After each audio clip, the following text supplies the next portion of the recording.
8 grade कक्षा 8 पाठ के विज्ञान के अंतर्गत पाठ 14 को लेते हैं, विद्युत धारा के रासायनिक प्रभाव। इसमें है आसुत जल में विद्युत का चालन क्यों नहीं होता, कारण लिखना है। तो आसुत जल में लवण नहीं होते हैं, अर्थात लवण मुक्त होने के कारण, लवण मुक्त होने के कारण यानी कि आसुत जल हीन चालक होता है, इस कारण इसमें विद्युत का संचालन नहीं होता है। तो नीचे दिए गए पदार्थों को विद्युत के चालक कुचालक पदार्थों के रूप में वर्गीकृत करना है। इनमें तांबा, एल्युमिनियम, रबड़, प्लास्टिक, लोहा और लकड़ी दी हुई है। तो एक तरफ विद्युत के चालक लिख लेना है, एक तरफ कुचालक। तो चालक में हो जाएंगे तांबा, एल्युमिनियम, लोहा, और इधर कुचालक की तरफ लिख देना है रबड़, प्लास्टिक और लकड़ी। तो अगला प्रश्न है कि जब किसी तार में विद्युत धारा प्रवाहित की जाती है तो उसके पास रखी चुंबकीय सुई पर क्या प्रभाव पड़ता है। तो जब किसी तार में विद्युत धारा प्रवाहित की जाती है तो उसके पास रखी चुंबकीय सुई विक्षेपित हो जाती है, ये लिखना है। अब विद्युत धारा के रासायनिक प्रभाव से आप क्या समझते हैं। तो इसका आंसर देना है कि किसी चालक द्रव में विद्युत धारा प्रवाहित होने पर रासायनिक अभिक्रियाएं होती हैं, इसे विद्युत धारा का रासायनिक प्रभाव कहते हैं। अगला प्रश्न देना है कि चित्र में दर्शाई गई व्यवस्था में बल्ब नहीं जलता है, बल्ब ना जलने के संभावित कारण लिखना है। तो ये फोटो पहले से बना हुआ है इसमें।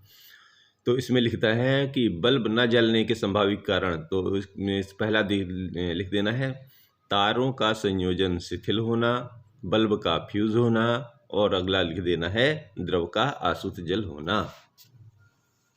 अगला प्रश्न लिखना है कि गीले हाथों से विद्युत उपकरणों को छूना हानिकारक होता है, कारण लिखिए।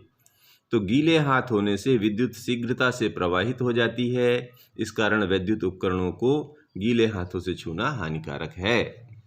अगला प्रश्न है कि आपको समुद्री जल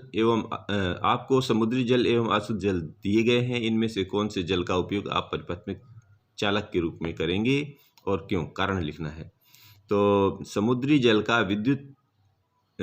जल विद्युत का सुचालक होता है तथा आसुत जल कुचालक होता है, इस कारण परिपथ में समुद्री जल का चालक के रूप में उपयोग करेंगे।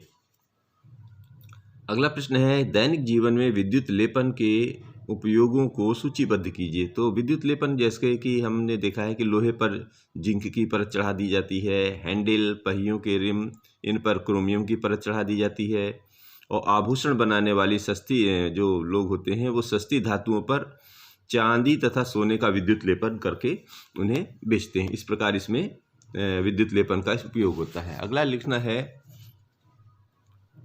कि विद्युत लेपन को दर्शाता हुआ परिपथ या क्रियाकलाप द्वारा समझाइए। तो इसमें देखिए इधर लिखना है कि कॉपर सल्फेट का विलयन एक बीकर में लेकर कॉपर अर्थात तांबे के 2 इलेक्ट्रोड परिपथ में संयोजित कर सेल या बैटरी द्वारा विद्युत प्रवाहित करने पर देखते हैं कि कॉपर सल्फेट का कॉपर ऋण टर्मिनल से संयोजित इलेक्ट्रोड की ओर आकर्षित होता है और उस पर निक्षेपित हो जाता है। और इस तरह ये एक फोटो बना देना है और लिख देना है ये जो ऊपर इलेक्ट्रोड लटके हुए हैं ये तांबे की प्लेट होती है और कॉपर सल्फेट का विलयन ऊपर बैटरी से जोड़ दिया जाता है।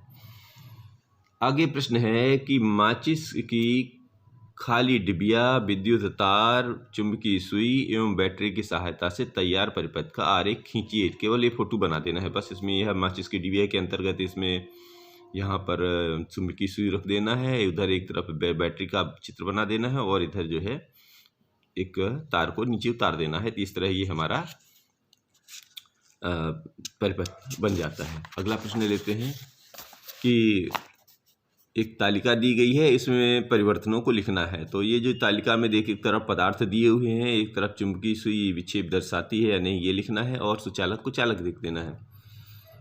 तो नींबू का रस चुंबकीय सुई में विक्षेप होता है, हाँ, और कुछ सुचालक कुचालक में लिखना है। सुचालक सिरका में हाँ और सुचालक, दूध में हाँ और सुचालक, आसुत जल में नहीं और कुचालक, आलू में हाँ और सुचालक, शहद में नहीं और कुचालक लिखना है। धन्यवाद।